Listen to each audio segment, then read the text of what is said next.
Hi, welcome back to my video. I'm going to be doing a part 2 to my standalone book recommendations, and they're just going to be all of my favorite steamy, enemies to lovers, friendship, romance books. So if you want to see the books that I recommend, continue watching. But before we do get started, I do want to say that I will be putting trigger warnings just like before. Okay, so last time when I did my first book recommendation video, which is like two videos ago or one video ago, all I did was read the back of the book, and I'm gonna try my best to explain, even though I said when I do explain something or explain a book, I do give away too much. So I'm just gonna try and not give away too much and try my best to explain it as best as I can, because I feel like I didn't do the other books justice, even though those are amazing books and I recommend them 100%. But I feel like I should explain them and give you guys a feel of the book. So I'm just gonna try my best, so hopefully I do good. So the first book I'm gonna recommend is Even If It Hurts by Marny Mann. You have Chloe, who is the main character, and then her two love interests, which is Oliver and Lance. Oliver is a past lover that she met in England studying abroad.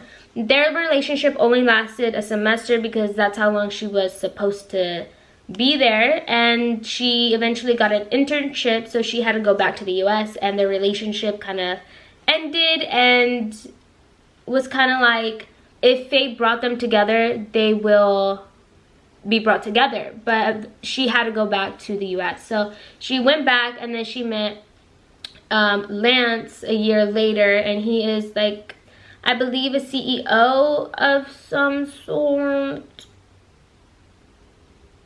I'm not good at explaining. I believe a CEO of a company, so he's like top boss and really wealthy, and they kind of like hit it off. And so she is in this relationship with Lance, and 2 years later she gets a job opportunity to work in Amsterdam, and she takes it.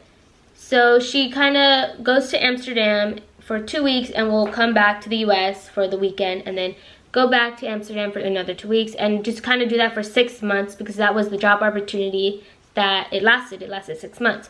So she goes to Amsterdam, and on the first day they have like this like meeting with all the new recruits, and she sees Oliver, and she kind of doesn't expect to see him and is kind of like shocked, and she just basically sees him and sees he looks amazing as ever, as before. What is now than it was before is that she's now engaged to Lance, and they kind of, throughout the 6-month journey, she's kind of messing with Oliver and going back home to Lance, who is her fiance, and kind of lying to his face. So I was really mad at her for doing that, because she kind of had 2 guys, but she was engaged to one, and she had Oliver, who was her first love but was temporary. And so I was kind of mad on that, but she is struggling on picking who she wants, and then towards the end she gets another job opportunity to extend her job in Amsterdam, and she has to decide if she stays and extends her 6 months. She is basically choosing Oliver, and if she doesn't extend her 6 months, she's choosing Lance. So that's kind of like how she's dealing, because she wants to be with Oliver, her first love, but she also wants to be with Lance because she's engaged with him and he sees a life with her. And so she has to pick between that, and the end is actually, I actually am really happy who she picked, and it's really cute, the epilogue and all of that. So I recommend this book, Even If It Hurts, Marny Mann. It was super cute, it was stressful, and I got really annoyed with the main character, but overall it is a good book, so I really recommend it. So the next book I'm going to recommend is Bad Boys Break Hearts by Michaela Smeltzer. I believe that's how you pronounce it. And I think she has her second book coming out in May, and it's called Nice Guys Don't Win, I believe. I read this book last year, so I'm kind of fuzzy on what it's really about because I read so many books that they all kind of blend in. This book is a enemies to lovers. You have the two main characters who are Rory and Mason. Rory and Mason used to be really close a long time ago. Rory, she goes off to college, and the last person she expects to see is Mason. So one night she goes out in a bar and meets someone, and that night she goes back to his place. They are connecting, and the next morning she runs into Mason and kind of doesn't expect to see him. That's the last place she would expect to see him, and she's in shock. And then he kind of realizes that she came out of his roommate's room, so she's kind of like, why are you here? And he's like, why are you sleeping with my roommate or whatever? And they're kind of like bickering at each other, and then she leaves. So after that incident happened, she pursues a relationship with the roommate. While she's in this relationship with the roommate, she is annoyed that she has to spend time with Mason because she hates him. And then over time she starts having these feelings toward Mason, and Mason is realizing he has the same feelings towards her, but they're both just too prideful to admit that they both have feelings. So it takes them a while to actually realize that they both like each other and admit it to each other. And they start having this like secret relationship behind the roommate's back, which is Mason's best friend, and it's Rory's boyfriend. But they end up having this secret relationship. They do not tell him, and they're just tiptoeing around the roommate and trying their hardest not to let him see that they're together. And it really sucks because the roommate really loves Rory, but she's kind of not giving him 100%. She's kind of giving him like 30% of her. So it kind of sucks to see that. And I really actually fell in love with the roommate, and I think it's the roommate that's getting the second book, so I can't wait for that. So I honestly don't really remember a lot about this book, but this book is actually a really good book, so I recommend it. Honestly, I think the whole plot that's surrounding this book is that they're trying to keep their relationship hidden from the roommate and then just tiptoeing around it. So I don't know, I really like this book. Oh my god. And toward, oh wait, is this one? Oh no, never mind. I'm trying to, oh yeah. Anyways, so yep, I really recommend this book. I tried my best to explain it as much as I can because it's been a while since I read it, so bear with me. Okay, so for the next 3 books, I should do well explaining them because I recently just read them, so it shouldn't be that hard. The next book is Evil Love by Ella Fields. It is a enemies to lovers, and this book is crazy, I guess you can say, or at least the girl's crazy, but she owns up to it. So you have the main girl character, who is Fern, and the main love interest, which is Jude. But this girl, Fern, she is crazy in love with him, but he doesn't know that. And so in the beginning, Jude and his girlfriend, they're together and they're always on and off again, and he finally breaks it off with her. And Fern finds out that that relationship is over and done with, so she tells herself that this is her time to make a move because she's been in love with this guy for a long time.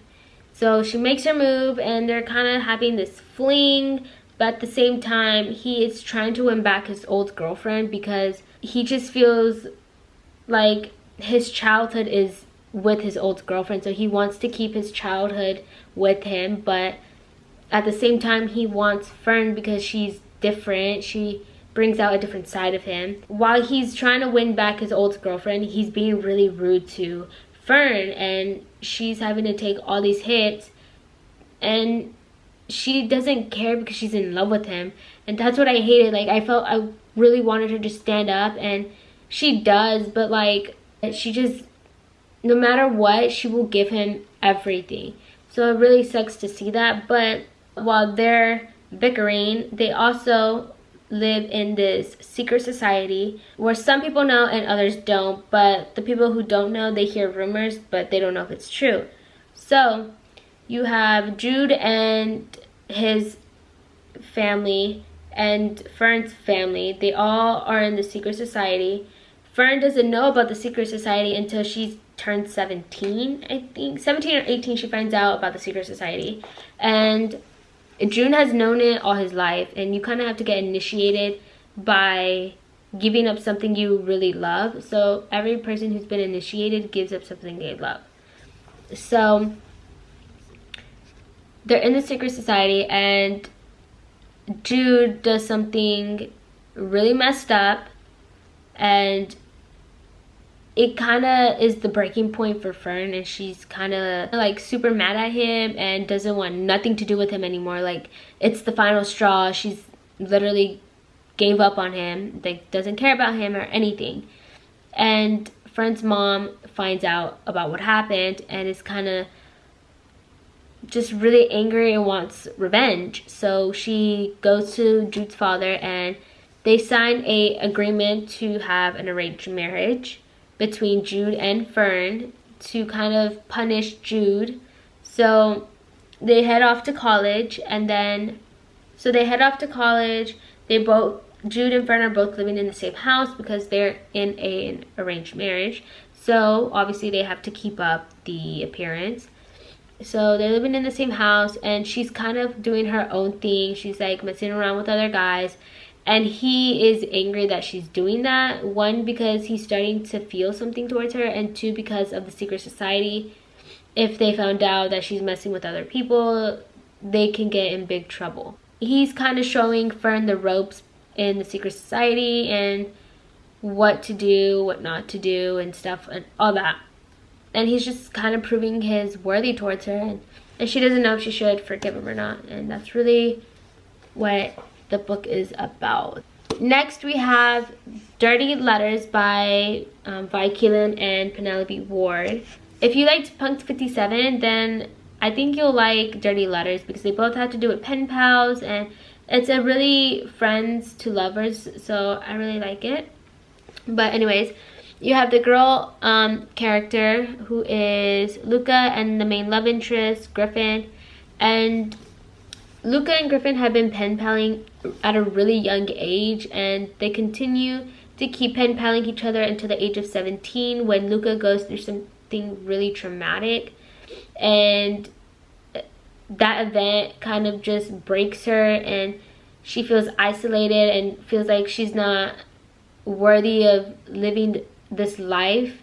And it's just she's very depressed, has anxiety, she has a lot, she's going through a lot. And so she stops writing for him for, I believe, 8 years.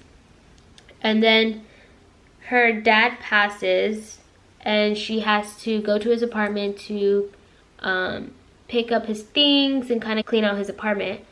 And she finds a letter from Griffin, and she reads it, and it's basically a hate letter towards her, on saying basically why she stopped writing. He thought that they were really close, like best friends, and he doesn't forgive her.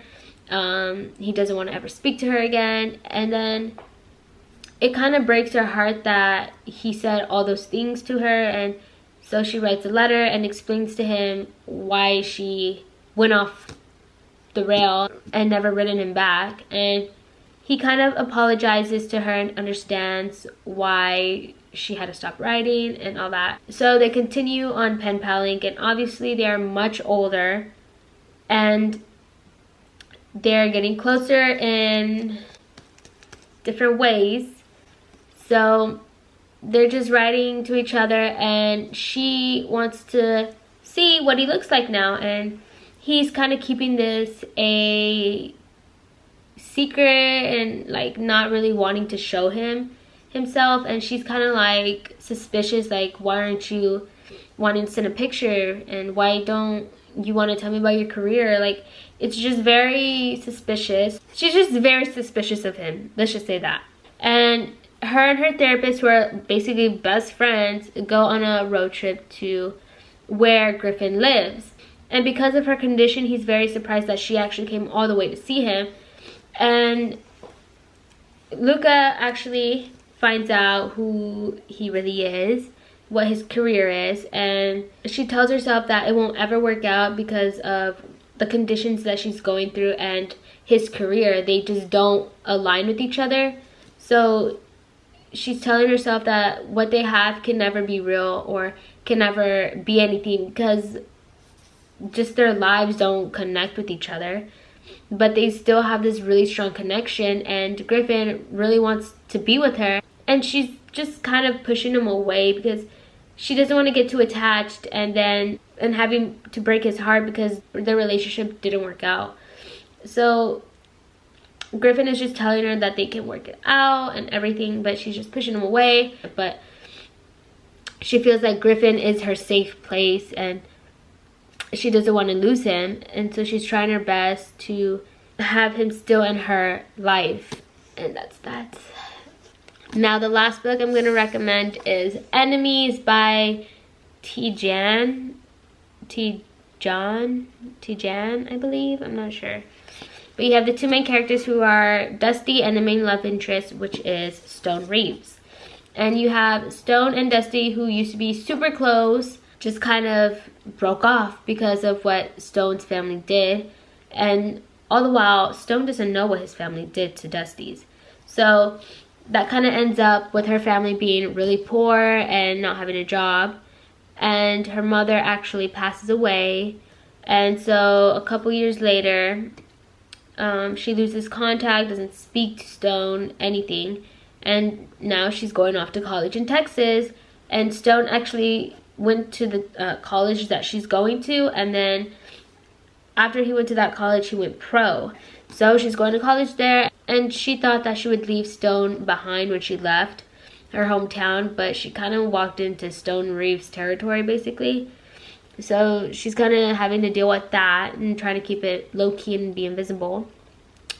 And one day, out of the blue, Stone comes to her house, or her sorority house, and delivers her some really tragic news. And once she hears the news, she kind of like goes into shock, and in the end gets into a coma for a week. And she wakes up, and he kind of like is telling her what happened, and the doctor actually tells her she has to stay with someone because she was literally just in a coma, so she needs someone by her side.